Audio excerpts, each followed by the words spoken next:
So here we are again. Happy New Year. And I hope कि ये साल हमारा सीखते हुए गुजरे। मेरे पास बहुत कमाल कमाल के आइडियाज़ हैं इस साल के लिए, और अभी से ही मेरे पास टॉपिक्स की एक पूरी लिस्ट मौजूद है जो अगले 2 महीने तक मेरे लिए सफिशिएंट रहेगी। एंड आई होप कि हमें बहुत मज़ा आए अगली कुछ वीडियोस के अंदर। इस बार मैं थोड़ा सा टॉपिक चेंज करने वाला हूँ। बहुत ज़्यादा मैं डिफेंस की तरफ चला गया हूँ एंड मुझे बहुत ज़्यादा क्रिटिसिज्म भी सुनने को मिला और बहुत सारे नेगेटिव कमेंट्स का भी सामना करना पड़ा।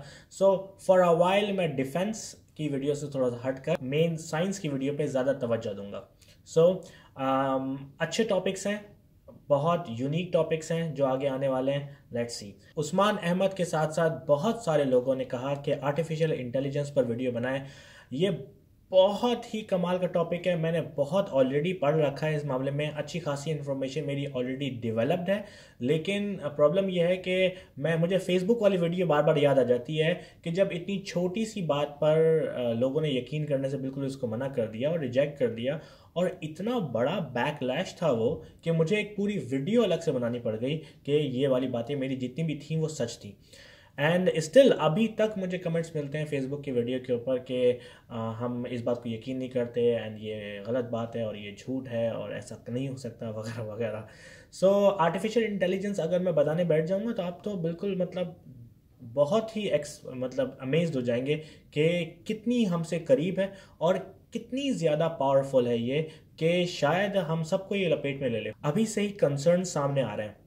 इलॉन मस्क स्पेशली इस मामले में बहुत ज़्यादा बोलते हुए हमें नज़र आते हैं कि आर्टिफिशियल इंटेलिजेंस को कंट्रोल होना चाहिए, और इसके लिए बाकायदा उन्होंने एक कंपनी भी तैयार करके रख ली है ओपन एआई के नाम से। सो मैं इंशाल्लाह कंसीडर कर रहा हूँ इसको। जैसे ही मेरे पास एक पूरी स्क्रिप्ट रेडी होती है मैं कोशिश करूँगा कि इसको शामिल करूँ, लेकिन 1-2 महीने तक तो नहीं आ रही फ़िलहाल आर्टिफिशियल इंटेलिजेंस की वीडियो।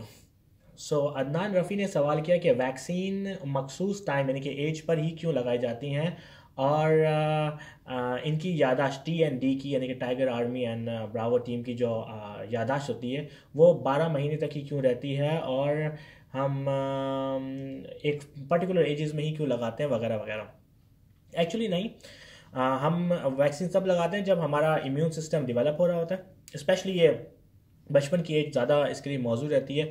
उस वक्त हम ज़्यादा अच्छे तरीके से लड़ भी सकते हैं। ये बहुत इंपॉर्टेंट है। इमेजिन करें अगर आप एक ऑलरेडी बूढ़े हो चुके हैं और फिर आप वैक्सीन लगाएंगे तो आपके सेल्स ऑलरेडी इस काबिल नहीं होते कि वो वायरस वगैरह से लड़ सकें। लेकिन यह है कि इसमें बचपन की जो एज होती है वो बहुत ज़्यादा एक्टिव होती है। बच्चे जो होते हैं वो बीमारी को आसान से झेल भी ले पाते हैं, इसलिए इनके लिए ज़रूरी होता है। कभी कभार फ्लू का जो ये वैक्सीन है वो हर साल लगती है, आप नोटिस करें, क्योंकि उसकी वो एक इतनी हल्की सी बीमारी है, कोई इतना बड़ा कोई प्रॉब्लम नहीं होती है। तो स्टिल जो TND सेल्स होते हैं ईजिली उसको भूल जाते हैं। आई होप कि it answers the question. Mohammad Ahmed ने सवाल किया कि गौहर भाई, मेरा सवाल पहले भी पूछा था, वो ये कि अपनी करेंसी को कैसे स्टेबल कर सकते हैं, डॉलर बढ़ता ही जा रहा है, हाउ इज़ इट पॉसिबल कि हमारी रुपीज़ की कदर बढ़े। मैं कोई फाइनेंस का बंदा नहीं हूँ और ना ही मुझे फाइनेंस में इतनी दिलचस्पी है। बस ये बिटकॉइन कुछ ज़्यादा ही इंटरेस्टिंग था तो मुझे इसमें कूदना पड़ गया।